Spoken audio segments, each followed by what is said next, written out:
Hello friends, welcome to another new video. নিয়ে চলে এলাম আপনাদের আরও একটি নতুন ভিডিওতে। প্রথমত আমি আপনাদের বলতে চাইবো যে এটা হলো ওয়েস্ট বেঙ্গল যে প্রাইমারি বোর্ড রয়েছে, সেই প্রাইমারি বোর্ডের নতুন ওয়েবসাইট। এই ওয়েবসাইটেই কিন্তু এবছর সমস্ত নোটিফিকেশন থেকে শুরু করে ইচ অ্যান্ড এভরিথিং আপনারা পাবেন।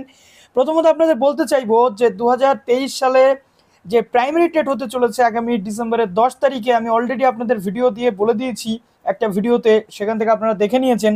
তো 2023 সালের 10ই ডিসেম্বর প্রাইমারি টেট হতে চলেছে, তার অফিসিয়াল বিজ্ঞপ্তি চলে এসেছে।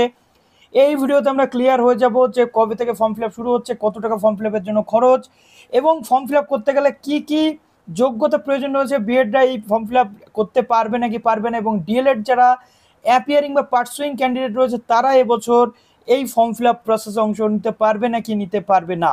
তো চলুন অন স্ক্রিন আপনাদেরকে দেখিয়ে দিই ইচ অ্যান্ড এভরিথিং। তো আর কথা না বাড়ি চলুন ভিডিওটি শুরু করা যাক। যারা নতুন আছেন এই চ্যানেলে, অবশ্যই চ্যানেলটিকে সাবস্ক্রাইব করে পাশে বেল আইকনটি ক্লিক করে দেবেন, যাতে সমস্ত তথ্যগুলো আপনার টাইম টু টাইম এখান থেকে পেয়ে যান। সেখান থেকে যে গাইডলাইন 13/9/2023 এবং গাইডলাইনের যে নাম্বার রয়েছে সেই নাম্বারটা এখানে দেওয়া রয়েছে, নোটিফিকেশন নাম্বার।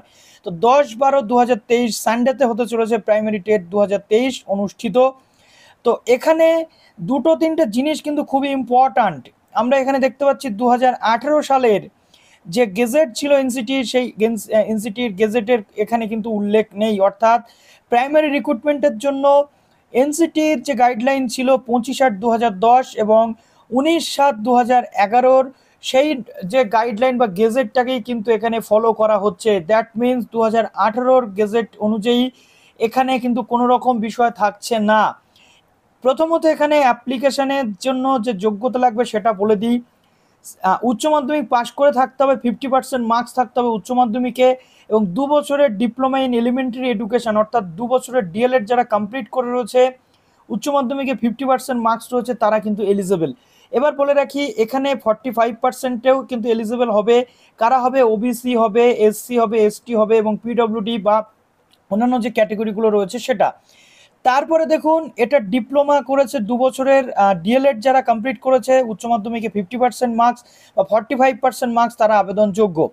তারপরে রয়েছে সিনিয়র সেকেন্ডারি, অর্থাৎ গ্র্যাজুয়েশনের পর একটা কোর্স হয় আউটসাইড ওয়েস্ট বেঙ্গল, সেটাকে বলা হয় B.Ed, অর্থাৎ ব্যাচেলার অফ এলিমেন্টারি এডুকেশন। 4 বছরের কোর্স কিন্তু হয়ে থাকে। সেই কোর্স যারা কমপ্লিট করেছে 50% মার্কস বা 45% মার্কস রয়েছে, তারা কিন্তু আবেদনযোগ্য। নেক্সট রয়েছে উচ্চ মাধ্যমিক পাস, 50% বা 45% মার্কস দরকার।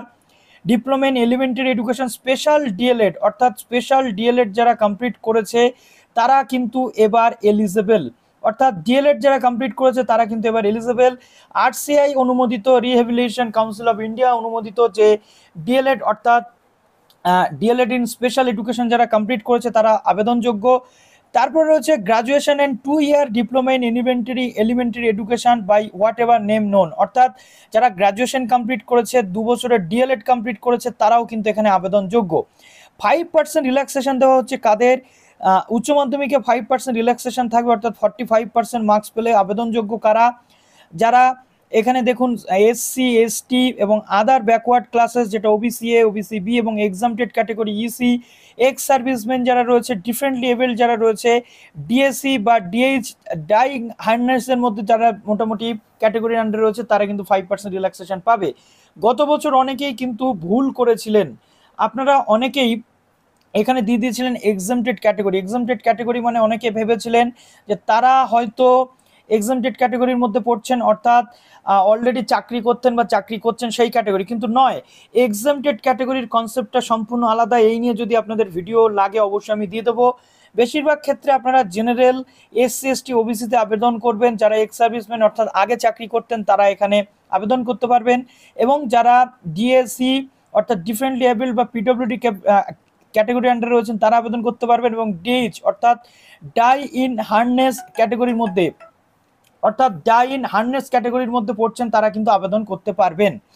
তারপরে রয়েছে দেখুন persons who have appeared final examination. এবার বলা হচ্ছে যারা অ্যাপিয়ারিং রয়েছে, অর্থাৎ যে সমস্ত ক্যান্ডিডেটরা বর্তমানে ডিএলএড এর ফাইনাল এক্সামিনেশনের মধ্যে রয়েছেন, ফাইনাল এক্সামিনেশন দিতে চলেছেন, তাদের জন্য কিন্তু গুরুত্বপূর্ণ। অ্যাপিয়ার্ড ইন ফাইনাল এক্সামিনেশন 2 বছরের ডিএলএড কোর্সের মধ্যে রয়েছেন এবং ফাইনাল এক্সামিনেশন দিয়েছেন কিন্তু রেজাল্ট এখনো আসেনি, তারা কিন্তু এখানে আবেদনযোগ্য। তারপরে রয়েছে কি নেক্সট বলা হচ্ছে 4 বছরের B.Ed কোর্সে যারা অ্যাপিয়ার্ড অর্থাৎ ফাইনাল এক্সাম দিয়েছেন, রেজাল্ট এখন আসতে বাকি, তারা আবেদনযোগ্য। বলা হচ্ছে persons who have appeared final examination D.El.Ed যারা স্পেশাল এডুকেশনের মধ্যে রয়েছেন, স্পেশাল এডুকেশনে যারা ফাইনাল পরীক্ষা দিয়েছেন কিন্তু এখনও রেজাল্ট আসেনি, তারা এখানে আবেদনযোগ্য। তারপর রয়েছে পার্সনস হু আর পার্সুইং D.El.Ed অথবা D.Ed স্পেশাল এডুকেশন অথবা 4 ইয়ার B.Ed কোর্স ইন NCT অথবা RCI রেকগনিশন ইনস্টিটিউশন, অর্থাৎ পার্সুইং যারা সবেমাত্র ফার্স্ট ইয়ারে ভর্তি হয়েছেন বা ফার্স্ট ইয়ারে পড়ছেন, কারা D.El.Ed অথবা D.Ed স্পেশাল এডুকেশন বা 4 ইয়ার B.Ed কোর্স বা RCI অনুমোদিত, তারা কিন্তু এখানে আবেদনযোগ্য। ঠিক আছে, অর্থাৎ এক্ষেত্রে অনেকের কনফিউশন থাকতে পারে যে দাদা 23-25-এ আমরা কি আবেদন করতে পারবো? 23-25-এর ক্যান্ডিডেটদের কথা কিন্তু এখানে মেনশন করা নেই। এখানে D.El.Ed অথবা D.Ed স্পেশাল এডুকেশন যারা স্পেশাল এডুকেশনে D.Ed করছেন অথবা D.El.Ed করছেন স্পেশাল এডুকেশনে, তারা কিন্তু এখানে আবেদনযোগ্য। ক্লিয়ার হলো বিষয়টা? তো ডিপ্লোমা ইন এডুকেশন অর্থাৎ D.Ed, তো এখানে একটা জিনিস উল্লেখ করা হয়েছে যে D.El.Ed এবং D.Ed স্পেশাল এডুকেশন, D.El.Ed যারা পার্সুইং রয়েছেন বর্তমানে তারাও কিন্তু আবেদনযোগ্য, অর্থাৎ যারা 22-24-এর ব্যাচ রয়েছেন, 22-24-এর ব্যাচ, তারাও কিন্তু এখানে আবেদন করতে পারবেন D.El.Ed, এবং D.Ed ইন স্পেশাল এডুকেশন যারা রয়েছে তারাও কিন্তু এখানে আবেদনযোগ্য। ক্লিয়ার হলো? আশা করছি এখান থেকে আর কোনো কনফিউশন আপনাদের থাকবে না। ঠিক আছে, ডিপ্লোমা ইন এডুকেশন এবং ডিপ্লোমা ইন এলিমেন্টারি এডুকেশন প্রত্যেকে কিন্তু আবেদনযোগ্য, এবং B.El.Ed যারা রয়েছে তারাও কিন্তু আবেদনযোগ্য। এবার 23-25-এর এখানে আবেদন করতে পারবে কিনা সেটা নিয়ে একটু কনফিউশন রয়েছে, সেটা নিয়ে পর্ষদের সাথে কিন্তু রীতিমতো এই বিষয়টা নিয়ে ডিসকাস বা কথা বলা প্রয়োজন রয়েছে। হেল্প ডেস্কে আপনারা ফোন করে জেনে নিতে পারেন। তবে পার্সুইং যেটা বলা হচ্ছে D.El.Ed অথবা D.Ed ইন স্পেশাল, D.Ed যেহেতু স্পেশাল এডুকেশন হয়, D.El.Ed স্পেশাল এডুকেশন হয় না, D.Ed-টাই কিন্তু স্পেশাল এডুকেশন হয়। তো সেক্ষেত্রে স্পেশাল এডুকেশন বা D.El.Ed যারা করছে পার্সুইং ক্যান্ডিডেটরা প্রত্যেকে কিন্তু আবেদনযোগ্য, যেমনটা গত বছর ছিল।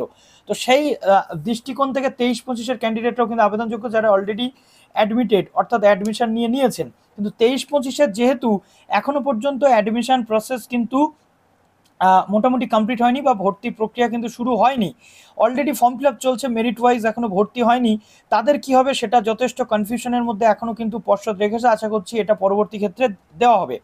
বলা হচ্ছে candidate who will acquire minimum eligibility criteria beyond the date, অর্থাৎ আজকের যে ডেটটা নোটিফিকেশন হয়েছে তার মধ্যে যদি এই যে এলিজিবিলিটি ক্রাইটেরিয়াগুলো ফুলফিল করতে পারেন তবেই আপনারা কিন্তু আবেদনযোগ্য, না হলে আবেদনযোগ্য নন। এবার এখানে আসে দেখুন যে ফার্স্ট ল্যাঙ্গুয়েজগুলো সিলেক্ট করতে পারবেন আপনি। ফার্স্ট ল্যাঙ্গুয়েজ আপনার বাংলা, হিন্দি, উর্দু, নেপালি, সাঁওতালি, ওড়িয়া, তেলেগু, এগুলো আপনি কিন্তু নিতে পারবেন মিডিয়াম অফ স্কুল হিসেবে। সেকেন্ড ল্যাঙ্গুয়েজ ইংলিশ কিন্তু প্রত্যেকের জন্য। কোয়ালিফাইং মার্কস যেটা থাকে 150-এর মধ্যে আপনাদের 90 পেতে হয়, 60% নাম্বার পেলে আপনারা কিন্তু আবেদন মোটামুটি ইন্টারভিউয়ের জন্য এলিজিবল হয়ে যান।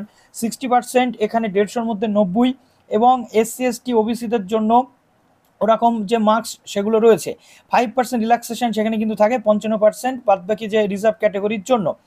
দেখুন টেট পাস করা মানেই চাকরি নয়, টেট মানেই যে সে চাকরি পাবে এমনটা নয়, এখানে কিন্তু পরিষ্কার মেনশন। সিট যেমন থাকবে সেই অনুযায়ী ইন্টারভিউতে ডাকা হবে। জেনারেল ক্যাটাগরির ক্যান্ডিডেটদের জন্য 500 টাকা এখানে ফর্ম ফিল আপের চার্জ রাখা হয়েছে। OBC OBC বিদের জন্য 400 টাকা চার্জ রাখা হয়েছে। SC ST ডিফারেন্টলি এবেলড এক্সামটেড ক্যাটাগরির জন্য 250 টাকা চার্জ রাখা হয়েছে।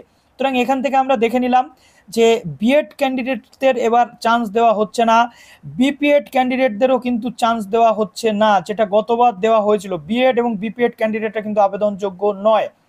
তারপরে দেখুন এখানে এই যে ওয়েবসাইট রয়েছে, ওয়েবসাইটেই কিন্তু ফর্ম ফিল আপের যে প্রসেস সেটা আসবে আগামীকাল অর্থাৎ 14 তারিখ 2023, আর সন্ধ্যে 7টা থেকে কিন্তু ফর্ম ফিল আপ শুরু হবে, এবং 4/10/2023 অর্থাৎ 2 সপ্তাহ কিন্তু ফর্ম ফিল আপ চলবে। অ্যাপ্লিকেশন ফি 5 তারিখ পর্যন্ত কিন্তু পেমেন্ট করা যাবে। তো চলুন আপনাদের মোটামুটি ক্লিয়ার করে জানিয়ে দিলাম। ডেসক্রিপশানে প্রাইমারি টেট রিলেটেড কোন কোন বই পড়লে ভালো হয় একটা লিঙ্ক আপনাদের থাকবে, অ্যাফিলিয়েট লিঙ্ক থাকবে অ্যামাজনে, সেখান থেকে আপনারা পারচেস কিন্তু করতে পারেন, বা আপনারা কলেজ স্ট্রিটে গিয়েও কিন্তু পারচেস করতে পারেন। 1 by 1 এবার প্রস্তুতির ভিডিও কিন্তু আমরা আনতে শুরু করে দেবো। কালকে ফর্ম ফিল আপ শুরু হলে সবার আগে ভিডিও আমাদের চ্যানেলে পেয়ে যাবেন। ভালো থাকবেন সবাই, বেস্ট অফ লাক।